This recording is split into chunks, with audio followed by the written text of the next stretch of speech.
प्रश्न मुझे लगता है ये सार्वजनिक है। बहुत सारे लोग ऐसे हैं, कर तो रहे हैं। पुरानी एक कहावत थी ना, दिन भर चले अढ़ाई कोश। पहले लोग बोलते थे पूरा दिन चलते रहे, खूब कोशिश भी की, पर ले देख कर शाम तक हाथ में कुछ नहीं आया। ये बहुत सारे लोगों का प्रश्न है कि हम खूब प्रयत्न कर रहे हैं, कोशिश कर रहे हैं, हम खूब निरंतर मेहनत कर रहे हैं, कर्म का समुचित फल नहीं मिल रहा, हमारे काम अच्छे नहीं हो रहे हैं, हमारे पास जो काम आ रहा है उसमें हम संपन्नता नहीं पा रहे हैं। हम प्रॉपर्टी डीलिंग में हैं, काम बहुत थे लेकिन कोई सक्सेस नहीं, सफल नहीं हो रहा। हम किसी ब्रोकरशिप में हैं, बहुत सारी चीजें हाथ में हैं पर मिल नहीं रही, या तो मीटिंग्स नहीं होती, या तो वो मीटिंग फुलफिल नहीं हो रही है, कंप्लीट नहीं हो रही। चाहे वो डॉक्टर हो, जितनी भी सर्विस इंडस्ट्री के लोग हैं जो ऐसा कोई काम करते हैं जिसमें उनका मध्यस्थता का कुछ काम हो अथवा अपनी सर्विस देकर के पैसे लेने का काम हो, ऐसी स्थिति में आपका अपना बृहस्पति, आपका अपना शनि, ये दो ग्रह स्ट्रांग होने बहुत आवश्यक है। अगर ये दोनों ग्रह स्ट्रांग नहीं हो, ये दोनों के दोनों ग्रह बहुत प्रबल नहीं हो, तो आपकी मेहनत बहुत कारगर नहीं होती। हाथ में बृहस्पति और शनि बिल्कुल अगल बगल में होते हैं। पहली उंगली के ठीक नीचे बृहस्पति, दूसरी उंगली के ठीक नीचे शनि। ये अगर समकक्ष दोनों पर्वत, हस्तरेखा में इसे पर्वत के रूप में कहा जाता है। हस्तरेखा पर भी हमने 3 पुस्तकें लिखी हैं, आप सब जरूर उसका दर्शन करें। शनि और बृहस्पति ये 2 ऐसे ग्रह हैं जो हस्तरेखा में बिल्कुल अगल बगल में रखे हैं परमात्मा ने। क्यों?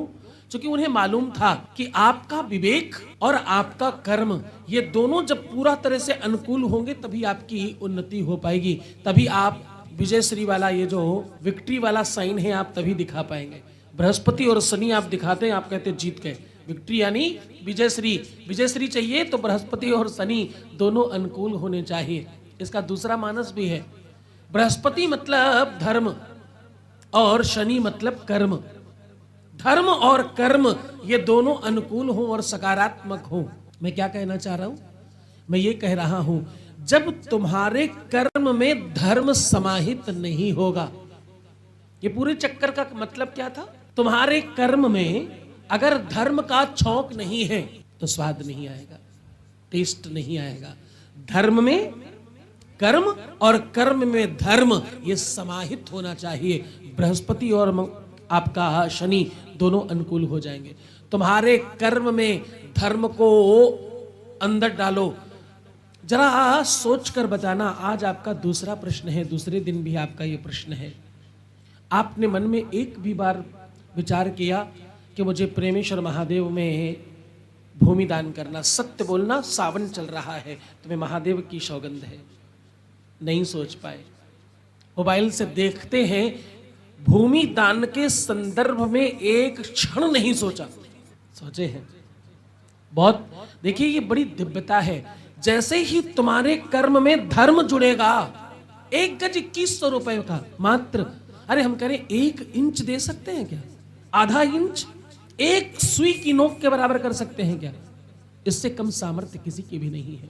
जैसे ही तुम्हारे कर्म में धर्म जुड़ जाए, अपनी छोटी सी दुकान पर एक गोलक लगाओ, उसमें महादेव के नाम पर रोज डालना शुरू करो। मैं सत्य कह रहा हूं, वो गोलक भी छोटी पड़ जाएगी और तुम्हारे घर का खजाना भी छोटा पड़ जाएगा। करके तो देखो, कर्म में धर्म डालो, फिर देखना वो धर्म तुम्हारे कर्म को बढ़ाएगा। वृक्ष इतना बड़ा हो जाएगा, खूब सारे फल लगेंगे, तुम्हारा घर छोटा पड़ जाएगा, तुम्हें महल बनाना पड़ेगा। कर्म अच्छा चाहिए तो धर्म अच्छा करो। हाँ, बोलो शंकर भगवान की।